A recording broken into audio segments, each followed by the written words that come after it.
નમસ્કાર વિદ્યાર્થી મિત્રો, pioneer secondary school Golapur Patan. આજના આ વિડીયો લેક્ચરની અંદર ધોરણ 8 જેમાં ગુજરાતી વિષયની અંદર આપણે શરૂઆતમાં પ્રથમ લેક્ચરની અંદર ચિત્રપાઠ ભણી ગયા હતા. આશા રાખું છું કે આપ સર્વેને એમાં બરાબરનો ખ્યાલ આવી ગયો હશે કે જો પરીક્ષામાં એ પ્રકારે કોઈ ચિત્ર આપેલું હોય અને એના આધારે તમને જો પ્રશ્નોના જવાબ લખવાના કહે છે તો તમે બરાબર સારી રીતે લખી શકશો. હવે આપણે ધીમે ધીમે આપણા અભ્યાસક્રમમાં આગળ વધતા જઈએ ત્યારે બીજા નંબરનું જે પ્રકરણ છે આપણું પદ્ય છે. મિત્રો, પદ્ય અને ગદ્ય એ આપણને ખબર હોવી જોઈએ. પદ્ય કોને કહેવાય? જેને લય અને તાલમાં ગાઈ શકાય, વાજિંત્રો સાથે, એને આપણે પદ્ય કહીએ છીએ. જેને બીજા અર્થમાં આપણે કવિતા. તો એ કવિતા એ પદ્ય. જ્યારે ગદ્ય એવી વસ્તુ છે જેમાં ફકરા સ્વરૂપે લખાણ હોય, જેને વિસ્તારથી વાંચી શકાય. તો ગદ્ય છે એને ગાઈ ના શકાય. યોગ્ય આરોહ અવરોહ સાથે એનું વાંચન થાય, એને બોલી શકાય, એનું ગાન ના થાય. જ્યારે પદ્ય છે એ ગાઈ શકાય. પદ્યના અલગ અલગ સ્વરૂપો છે, જેમ કે સોનેટ હોય, ગઝલ હોય, ઉર્મી ગીત હોય, લોકગીત હોય. બરાબર છે? આ બધા છે એ પદ્યના સ્વરૂપો છે. જ્યારે ગદ્યમાં નવલકથા, નવલિકા, નિબંધ લેખન છે, ટૂંકી વાર્તા છે, આ બધા જે છે શું છે? ગદ્યના સ્વરૂપો છે. તો આજે આપણે એક સરસ મજાનું પદ્ય કાવ્ય છે, એક જ દે ચિનગારી. બહુ સરસ મજાનું આ કાવ્ય છે. કવિ શ્રી હરિહર ભટ્ટ દ્વારા રચાયેલું. એમનો જન્મ થયો હતો 1895. સોરી, અહીંયા બાય મિસ્ટેક 1995 લખાઈ ગયું છે. 1895 એમનો જન્મ થયો હતો અને અવસાન એમનું 1978 થયું હતું. મિત્રો, પ્રસ્તુત કાવ્યની અંદર એક પ્રાર્થના ગીત છે. કાવ્યનું સ્વરૂપ શું છે? પ્રાર્થના ગીત. આપણે બધાએ એને મુખપાઠ કરવાની છે. મુખપાઠ એટલે તૈયાર કરવાની છે એને, અને ઘરે આપણે જાતે એનું ગાન પણ કરવાનું છે. પરીક્ષામાં 2 માર્ક્સમાં પ્રશ્ન પૂછાય છે, 2 કે 3 માર્ક્સમાં, કે આપેલી કાવ્ય પંક્તિને પૂર્ણ કરો. એમાં ઘણી વખત આ કાવ્ય પૂછાઈ ચૂક્યું છે. એટલે યોગ્ય એના આરોહ અવરોહ સહિતના રાગ સાથે આપણે એને ગાવાનું છે. ટૂંકમાં કાવ્ય વિશે વાત કરીએ તો અહીંયા કવિશ્રી હરિહર ભટ્ટે ભગવાન પ્રભુ પાસે એક યાચના કરી છે.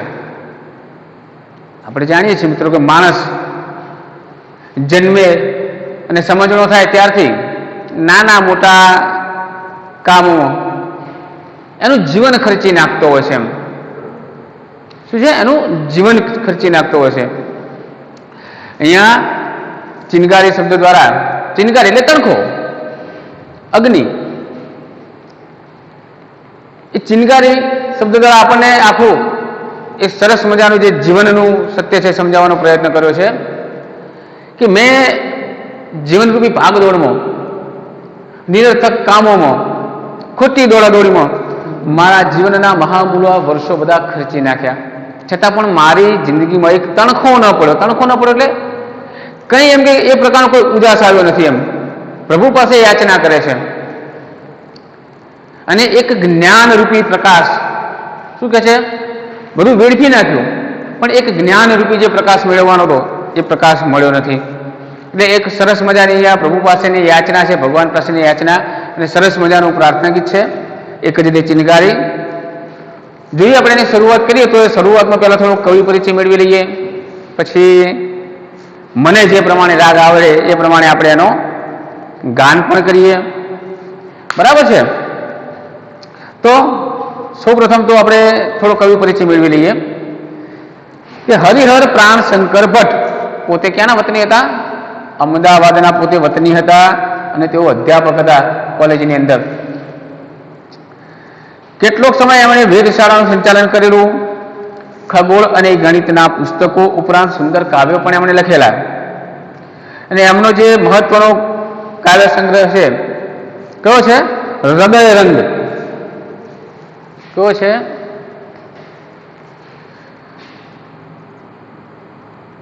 હૃદય રંગ એમનો કાવ્ય સંગ્રહ છે.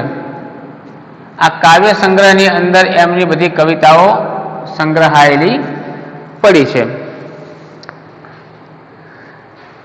આ કાવ્યની અંદર પ્રભુ પાસે કઈ ધન વૈભવ કે કોઈ સત્તા કે એવું બધું કઈ માંગતા નથી. કવિ પ્રભુ પાસે કોઈ ધન વૈભવની માંગણી નથી કરતા. કોઈ માલ મિલકત, ગાડી બંગલા, સોના ચાંદી, રૂપિયા આવું કંઈ જ નથી માંગતા. માત્ર શું માગે છે?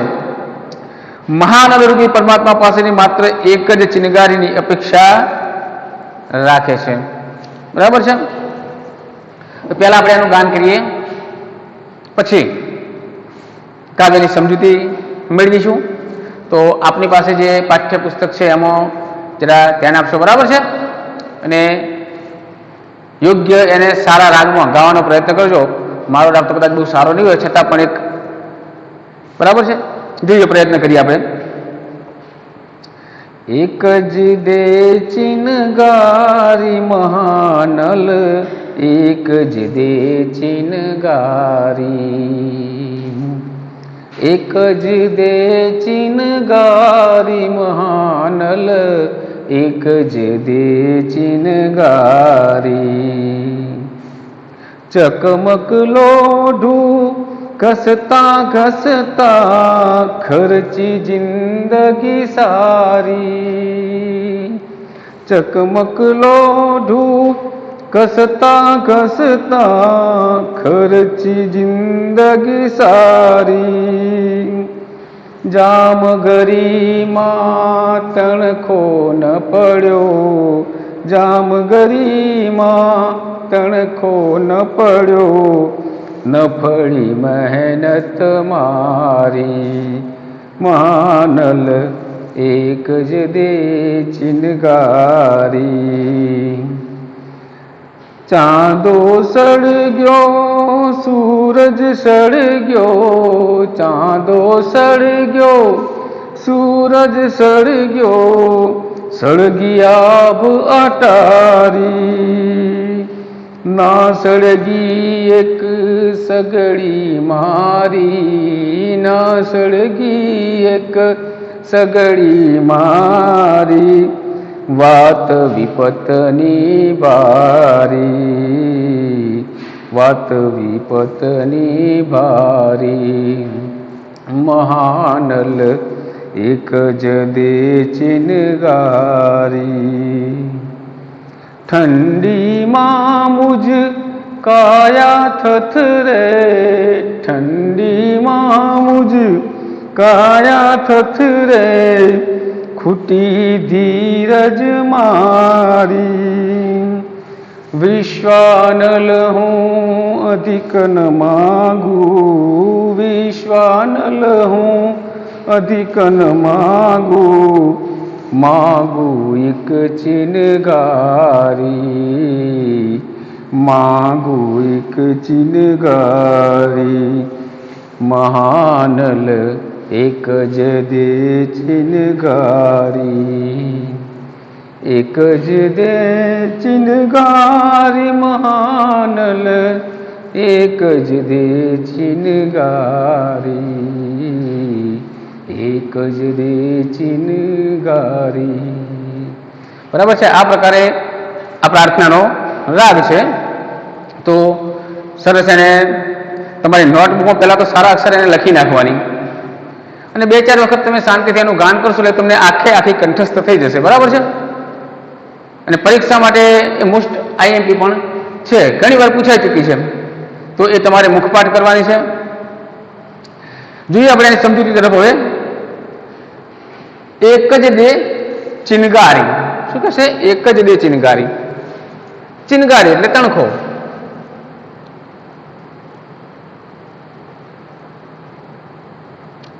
ચિનગારી એટલે તણખો, અંગારો, આગ. એક ચિનગારી એમ, એક તણખો આપો. મહાનલ એક જ દે ચિનગારી. મહાનલ, મહાનલનો નામ તો થાય મોટો અગ્નિ, ભડકો.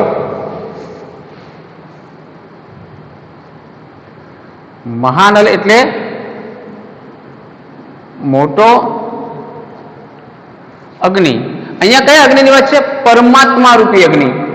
કયો? પરમાત્મા રૂપી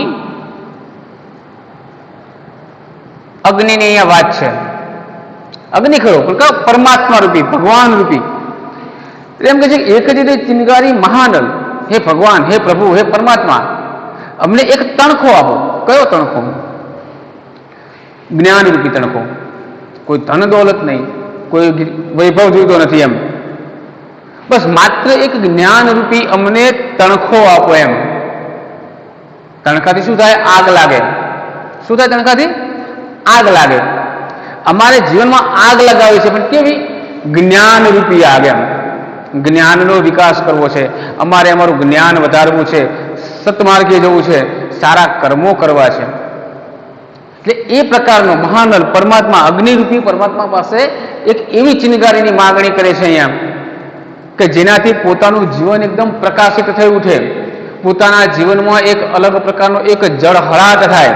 એટલે કહે છે કે એક જ દે ચિનગારી મહાનલ, એક જ દે ચિનગારી. ચકમક લોઢું ઘસતા ઘસતા ખર્ચી જિંદગી સારી. ચકમક, ચકમક એક પ્રકારનો પથ્થર આવે છે મિત્રો. ચકમક શું છે?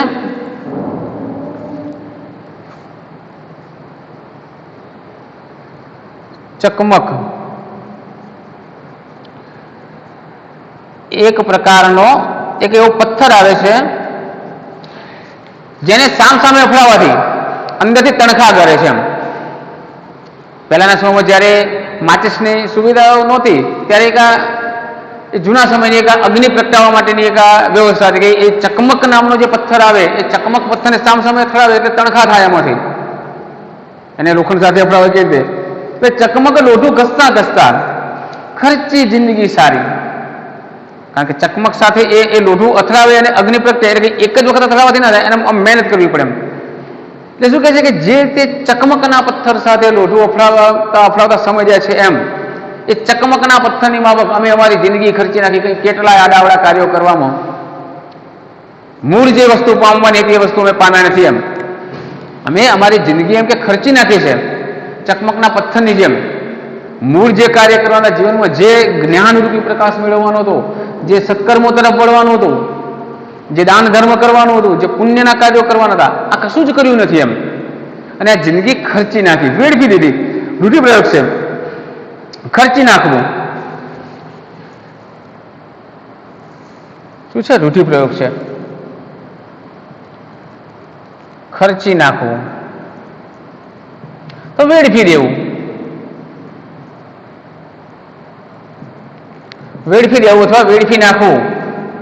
ખર્ચ અને ખર્ચ, ખર્ચ એ શુદ્ધ શબ્દ છે. આ ખર્ચ અને આ ખર્ચ આ તળપદો શબ્દ છે. ખર્ચ છે શું છે? ખર્ચ અને ખર્ચ બંને અર્થ એક જ છે. ખર્ચ અને ખર્ચ. આ ખર્ચ છે તળપદો શબ્દ છે. ખર્ચી નાખવું, વેડફી દેવું. શું કે છે? અમે અમારી જિંદગી એમ કે નિરર્થક કામોમાં વેડફી નાખી છે. જામગરીમાં તણખો ન પડ્યો. જામગરી તોપ કે બંદૂક, જે જૂની દેશી બંદૂક હતી તોપ, એની અંદર શું દારૂ ગોળો ભરેલો હોય અને એ દારૂ ગોળા ઉપર અગ્નિ આપો, કાકડો જેને કહીએ ને, અગ્નિનો એક કાકડો બનાવેલો હોય, એ કાકડો અડાડે ત્યારે એ તોપમાંથી ગોળો છૂટે એમ. તો શું કે જામગરી એ જૂની બંદૂક અથવા તોપ. તો જામગરીમાં તણખો ન પડ્યો, ન ફળી મહેનત મારી. તોપ ફોડવી હતી. જો અહીંયા તોપના ઉદાહરણ દ્વારા સમજાવ્યું છે આપણને. કવિ એમ કહે છે કે એ તોપ ફોડવા માટે જે તણખો પડવો જોઈએ, પણ તણખો પડ્યો પણ તોપ ફૂટી પણ કઈ તોપ? જે જીવનની અંદર કંઈક સારા કર્મો કરવાના છે, જે જ્ઞાનરૂપી પ્રકાશ ફેલાવવાનો છે, એ તોકની વાત છે કે એમાં તણખો ન પડ્યો. એટલે એ સારા કાર્યો કરવાની કે જ્ઞાન મેળવવાની કોઈ શરૂઆત જ નથી થઈ એમ. એટલે કે છે જામ ગરીમાં તણખો ન પડ્યો, ન ફળી મહેનત મારી. મહેનત ન ફળી એ પણ એક રૂઢિપ્રયોગ છે. શું કહે છે? મહેનત ન ફળવી.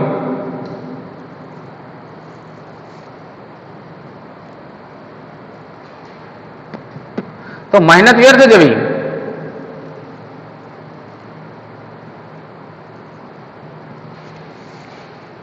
શું કે છે? એ જામગઢમાં ઘણા પ્રયત્નો કર્યા, જીવનમાં કંઈક જ્ઞાનરૂપી અજવાળું લાવવાના, પણ એમાં એક તણખો પડ્યો જ નહીં, એની શરૂઆત થઈ જ નહીં. અને એ રીતે આટલી જે મહેનત કરી એ મારી મહેનત ફળી રહી, એટલે કે બધી જ મહેનત મારી વ્યર્થ ગઈ. મહાનલ એક જ દે ચિંગારી, હે પરમાત્મા એક ચિનગારી આપે. એમ આખો પડકો નથી જોતો, માત્ર એક તણખો આપનાનો એવું. ચાંદો સળગ્યો, સૂરજ સળગ્યો, સળગી આભ અટારી. અટારી એટલે ઝરૂખો. અટારી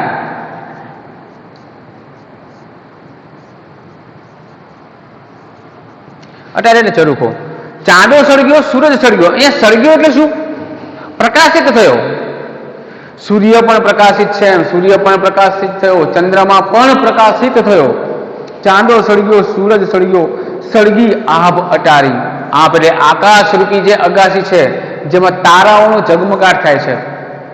જે આકાશરૂપી અગાસી છે, જ્યાં તારાઓનો ઝગમગાટ થાય છે, એ તારાઓ, નાના નાના તારાઓ પણ પોતે પ્રકાશિત થયા. સૂર્ય પણ પ્રકાશિત થયો, ચંદ્ર પણ પ્રકાશિત થયો. ના સળગી એક સગડી મારી. સગડી જીવનરૂપી સગડી. અહીંયા ઓલી કોલસાની સગડીની વાત નથી. સગડી પણ કઈ જીવનરૂપી સગડી. સૂર્ય પ્રકાશિત થયો, ચંદ્ર પ્રકાશિત થયો, આકાશની અટારીમાં, આકાશના ઝરૂખામાં તારાઓ પણ પ્રકાશિત થયા. બસ આ મારી એક નાનકડી સગડી એમ કે ના સળગી. એ સગડી પ્રકાશિત નથી, એટલે કે મારું આ નાનકડું જે જીવન છે એમાં કોઈ પ્રકારનો એમ કે એક ઉજાસ કે કોઈ ઉમંગ આવ્યો નથી. ન સળગી એક સગડી મારી, વાત વિપતની ભારી. વિપત એટલે આપત્તિ. આ એક જ વાત મને એમ કે આફતજનક લાગે છે કે મારા જીવનમાં જ્ઞાનરૂપી પ્રકાશ થયો નથી. આ વાત મને બહુ એકદમ આફતજનક, વિપત્તિજનક લાગે છે. મહાનલ એક જ દે ચિંગારી, હે પરમેશ્વર, હે પરમાત્મા, હે પરમ કૃપાળુ ઈશ્વર, મને એક જ્ઞાનરૂપી તણખો આપો, એવી એક યાચના કરે છે અહીંયા યાચક. ઠંડીમાં મુજ કાયા થથરે. કાયા શરીર, દેહ, તન, વબુ. શું છે? કાયા શરીર, દેહ, તન વગેરે સમાનાર્થી શબ્દો છે. ઠંડીમાં મુજ કાયા થથરે. આ ઠંડીની અંદર મારી કાયા, મારું શરીર થથરે છે, ધ્રુજે છે. ખૂટી ધીરજ મારી. હવે એમ કે મારી ધીરજ ખૂટી ગઈ છે. એમ મેં જીવનમાં કઈ સત્કર્મ નથી કર્યા, કે કોઈ જ્ઞાનરૂપી મારા જીવનમાં અજવાળું નથી થયું. એટલે તમે કંઈક મારા જીવનમાં અજવાળું કરો, એમ કંઈક સત્કર્મો મારા પાસે કરાવો, કંઈક એવી પ્રેરણા આપો. હવે મારી ધીરજ રહી નથી. એમ ધીરજ ખૂટવી એ પણ રૂઢિપ્રયોગ છે. તો હિંમત હારી જવી.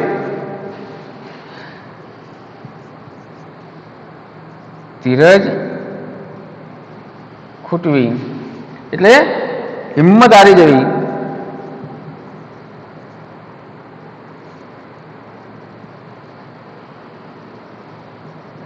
એટલે કહે છે કે પરમાત્મા, હું હવે આવા નિરર્થક કામો કરી કરીને હું એક મારી પોતાની એમ કે હિંમત હારી ગયો છે. હવે ધીરજ ખૂટી ગઈ છે. મારામાં હવે હિંમત નથી રહી. કંઈક એવો ચમત્કાર કરો મારા જીવનમાં કે જેના દ્વારા મને કંઈક જ્ઞાન મળે અને હું કંઈક સત્કર્મો, સારા કર્મો તરફ એમ કે વળું.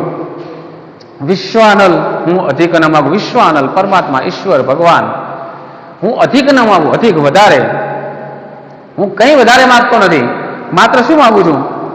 માગું એક ચીજ, બસ એક નાનો તણખો, બસ એક નાની પ્રેરણા માગું છું તમારી પાસે, એમ કે હું મારા જીવનમાં કંઈક કરી શકું. વિશ્વાનલ હું અધિક ન માગું. એ ભગવાન, હું તમારી પાસે બીજું કંઈ જ માગતો નથી. માગું એક ચિનગારી. મહાનલ એક જ દે ચિનગારી. હે ઈશ્વર પરમાત્મા, મને જીવનમાં બસ એક સારા કાર્યોની શરૂઆત કરી શકું એવી કંઈક પ્રેરણા આપો. કંઈક એવા સત્કર્મો કરી શકું, મારા જીવનમાં જ્ઞાનરૂપી ઉજાસ લાવી શકું, એવું તમે કંઈક કરો. એમ તો આ પ્રકારે એક માણસ, એક યાચક ભગવાન પાસે કંઈક સારા કર્મો માટેની એક યાચના કરે છે, જે બહુ સુંદર રીતે આ કાવ્યમાં આપણને કવિ શ્રી હરિહર ભટ્ટે સમજાવ્યું છે. તો આ સમજૂતીના આધારે સમજ પડી ને કાવ્યમાં. તો આ સમજૂતીના આધારે આપણે હવે એનો જે સ્વાધ્યાય કે અભ્યાસ છે એ વ્યવસ્થિત તમારી નોટબુકમાં લખી દેવાનો છે. આપણે અહીંયા સોલ્યુશન કરીશું એનું. શોર્ટમાં કંઈ લખાયો હશે પ્રશ્ન તો લખી દઈશું, બરાબર છે. તો એ વ્યવસ્થિત સારા સુવાચ્ય અક્ષરે ચેક વગર તમારી નોટબુકમાં એનો સ્વાધ્યાય લખી દેવાનો છે. અને આ કાવ્ય ખાસ ફરીથી કહું છું કંઠસ્થ કરવાનું છે, બરાબર છે. જોઈએ આપણે એના અભ્યાસ તરફ જઈએ. તમારી પાસે પુસ્તક છે, બરાબર. શોર્ટ પ્રશ્નો, થોડી બોર્ડમાં જગ્યા છે તો આપણે લખીએ.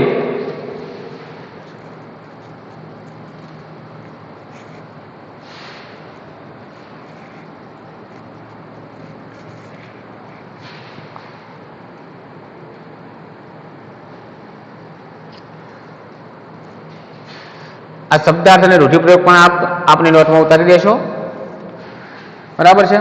અહીંયા આપણે અભ્યાસની શરૂઆત કરીએ, જેમાં નાના પ્રશ્નો છે.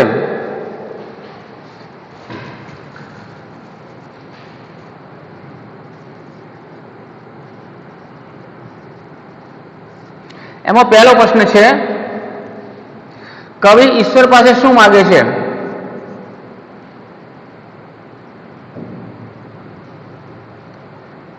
કવિ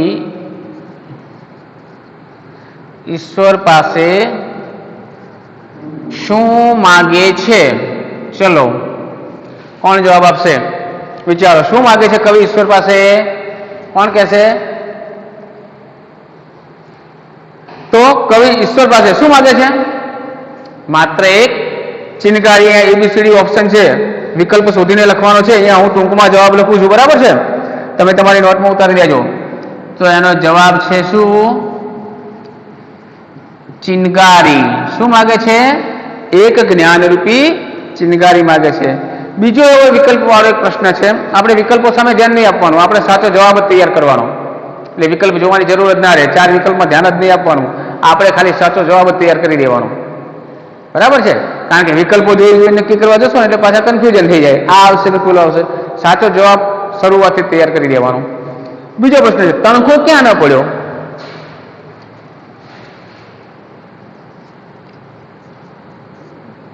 તણખો ક્યાં ન પડ્યો? ક્યાં ન પડ્યો તણખો? ચલો વિચારો, ક્યાં ન પડ્યો? સરસ, જામગરીમાં. ઘણા વિદ્યાર્થીઓ ભૂલ કરે છે પરીક્ષામાં લખવામાં. જામગરીની જગ્યાએ જામનગરી લખે. જામનગરી નહીં, જામગરી. શું છે? જામગરી અથવા તો જામગરી, એ પ્રમાણે બોલીએ તો પણ ચાલે, બરાબર છે. તો આ પ્રકારે બે વૈકલ્પિક પ્રશ્નો છે. ત્યાર પછી એક વાક્યમાં ઉત્તર આપો એવા પણ એક પ્રશ્ન છે. જોઈએ,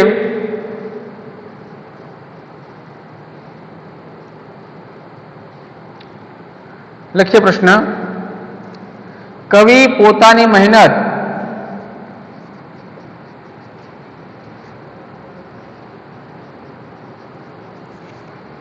એળે ગઈ એમ શા માટે કહે છે? પોતાની મહેનત એળે ગઈ એમ શા માટે કહે છે? કેમ કહે છે કે પોતાની મહેનત એળે ગઈ? કારણ કે એમને જીવનમાં બીજું કંઈ કર્યું નથી, માત્ર નિરર્થક કામો કરવામાં જીવનનો સમય પસાર થયો છે, માટે એવું કહે છે કે એમની મહેનત એળે ગઈ. શું કહે છે? કે નિરર્થક. હું થોડુંક ટૂંકાણથી લખીશ, તમે તમારી નોટબુકમાં સારું વ્યવસ્થિત સારા અક્ષરે વિસ્તારથી લખી દેજો, બરાબર છે. કારણ કે નિરર્થક કામો કરવામાં જિંદગી ખર્ચી નાખી.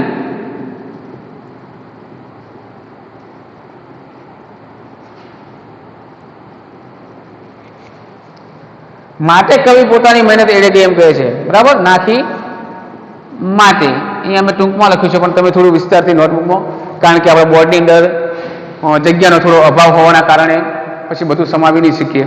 બરાબર છે. એટલે જે ખાસ ખાસ લાગે એ હું અહીંયા લખતો જાઉં છું, તમે પણ સાથે સાથે ઉતારતા રહેજો. બરાબર છે. ત્યાર પછી સ્વાધ્યાય છે. શું છે? સ્વાધ્યાય. સ્વાધ્યાયના પ્રશ્નોની આપણે ચર્ચા કરીશું, કારણ કે એ થોડા વિસ્તારથી હશે, એટલે તમારે એ લખવા પડશે વિસ્તારથી. બોર્ડમાં બધું આપણે સમાવી નહીં શકીએ, પણ જે ટૂંકા પ્રશ્નો વ્યાકરણને લગતા એવા છે એ અહીંયા બોર્ડમાં લખીએ છીએ આપણે. તો જોઈએ સ્વાધ્યાય.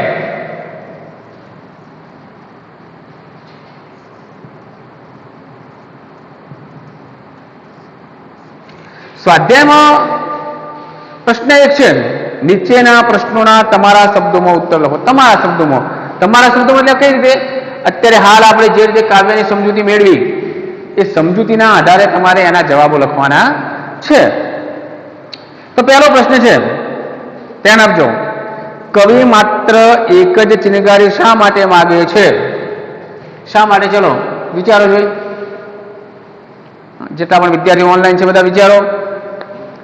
સમજૂતી આપણે મેળવી લીધી છે,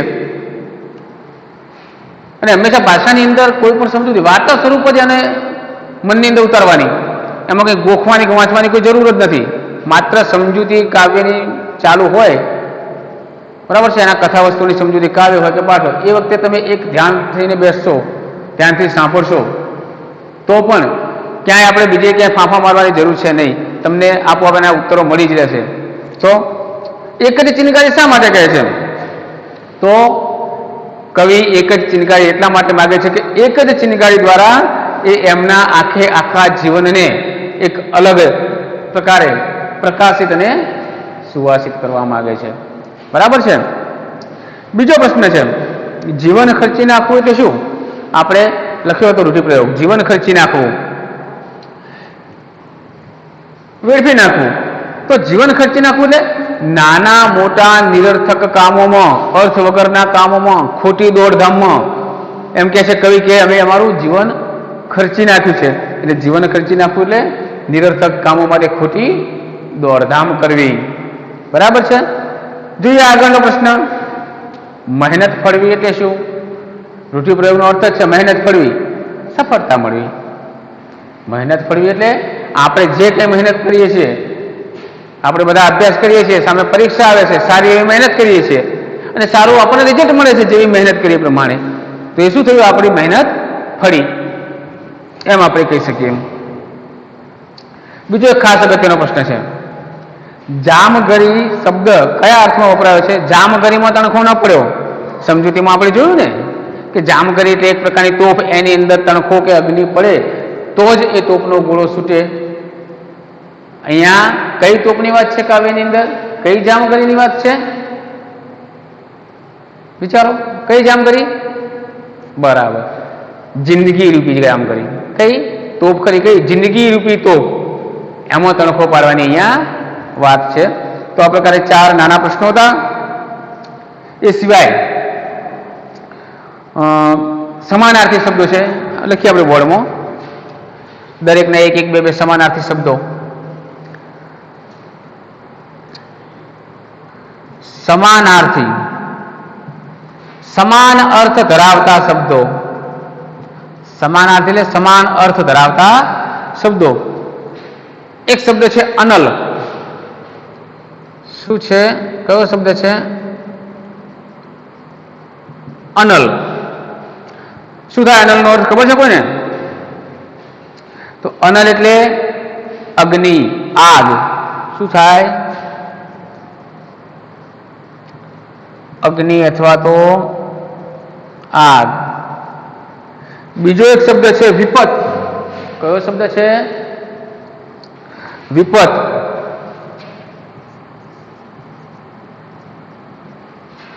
અહીંયા તો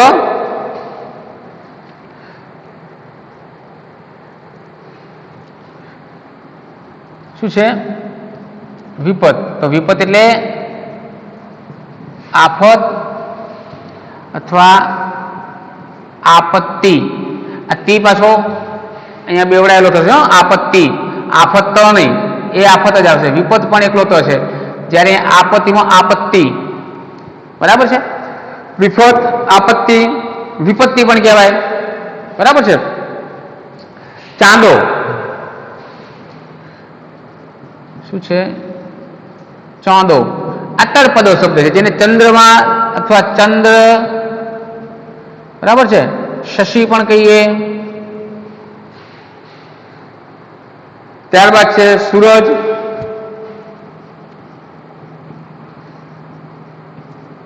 તો એનો સમાનાર્થી ખબર છે. સૂરજને બીજા અર્થમાં શું કહીએ છીએ?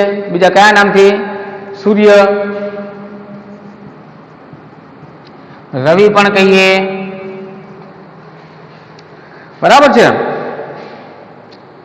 કાયા લખ્યું છે અહીંયા, શરીર, દેહ, તન, વપુ, દિલ વગેરે વગેરે.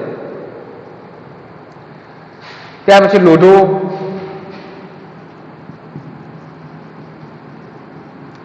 જેને આપણે લોખંડ કહીએ, બરાબર છે. તો આવા કેટલાક સમાનાર્થી શબ્દો પણ પરીક્ષામાં પૂછાતા હોય છે, એ પણ આપણે બધા તૈયાર કરી દેવાના, બરાબર છે. જ્યારે આપણે ટેસ્ટ લઈશું વચ્ચે ત્યારે એમાં પૂછીશું. ત્યાર પછી એક પ્રશ્ન છે કે નીચેના શબ્દોનો ઉપયોગ કરી 10 થી 12 લીટીમાં એક ફકરો લખો. તો આપણે શું છે? શબ્દોનો ઉપયોગ કરી અને એને લગતો એક ફકરો લખવાનો છે. શબ્દોની સમજૂતી આપણે મેળવી લઈએ. શબ્દોમાં છે મંદિર, તો મંદિર આપણને ખબર છે, હિન્દુઓનું ધર્મસ્થાન, એને મંદિર કહીએ. બંદગી, બંદગીનો અર્થ શું થાય? પૂજા, યાચના, બરાબર છે. કુરાન, ખબર છે કોને કુરાન શું છે? હા, ઇસ્લામ ધર્મનું શું છે? ધર્મ પુસ્તક છે. દેરાસર, જેમ આપણા હિન્દુઓ મંદિર છે, એમ જૈન લોકો જ્યાં પૂજા અર્ચના કરવા જાય છે એમનું ધર્મસ્થળ કયું છે? દેરાસર. અગિયારી કોનું ધર્મસ્થળ છે? પારસીઓનું. હિન્દુઓ મંદિરમાં જાય છે, બરાબર. મુસ્લિમ હોય તો એ મસ્જિદમાં જાય, એમ પારસી લોકો ક્યાં થાય? અગિયારીમાં. એ પછી કલ્પસૂત્ર શું છે? જૈનોનો ગ્રંથ છે. અમુક કેટલાક શબ્દો જે આપણને સમજાવ્યા નથી તો લખીએ, જેમ કે અગિયારી શું છે?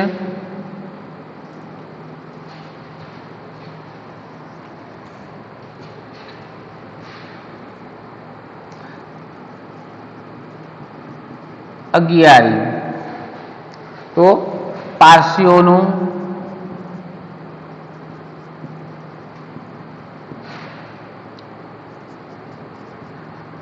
ધાર્મિક સ્થાન અથવા તો ધર્મસ્થળ પણ કહી શકીએ.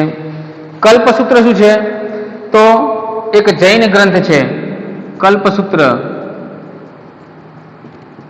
જેમ આપણા હિન્દુઓમાં ભગવદ્ ગીતા છે, ઘણા બધા પુરાણો બધા આપણા હિન્દુ ધર્મના ગ્રંથો છે ને, એ પ્રકારે ઇસ્લામમાં કુરાન છે, એમ કલ્પસૂત્ર શું છે? જૈનોનો ગ્રંથ છે. શું છે? જૈન ધર્મનો એક ગ્રંથ છે.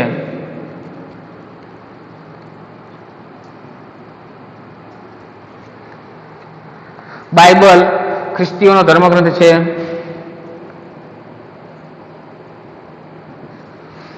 કોનો? બાઇબલ કોનો છે? ખ્રિસ્તીઓનો.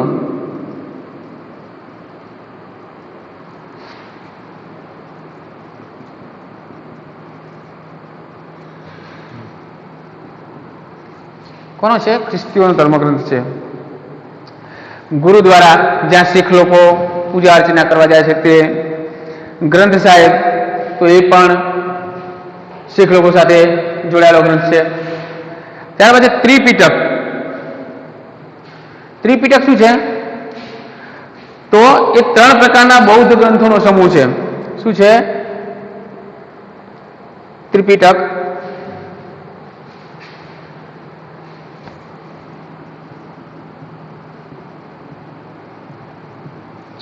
ત્રણ પ્રકારના જે બૌદ્ધ ગ્રંથ છે એનો સમૂહ છે.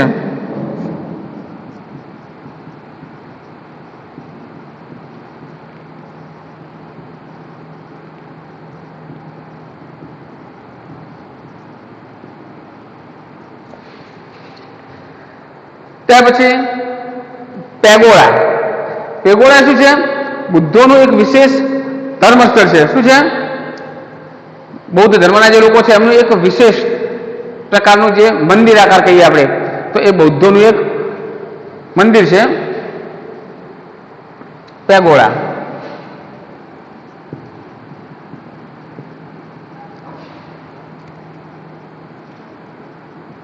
બુદ્ધનું એક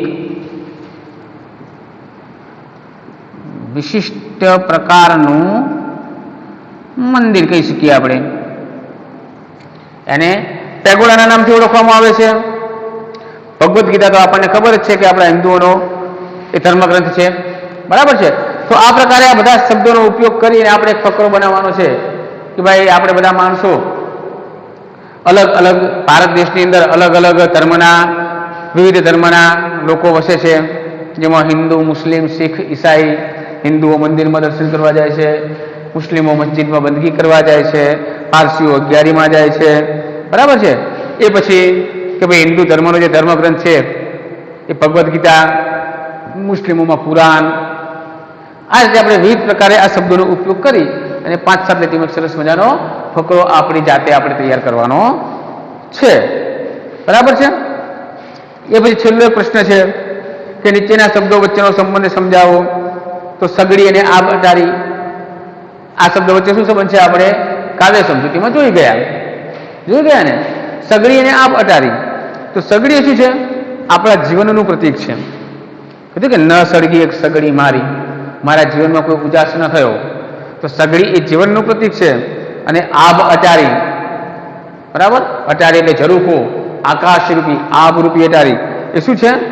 તારાઓનું પ્રતીક છે. એમ કે નાના તારાઓ પણ જળહરિત થયા, પણ મારી જે સગડી રૂપી જિંદગી છે, બરાબર, એમાં કોઈ જાતનો પ્રકાશ થયો નહીં. એ પછી કાયા અને માયા. કાયા તો દેહ, શરીર, અને માયા લાલચ, લાલસા, મોહ, જે સંસારની માયા છે તે, બરાબર છે.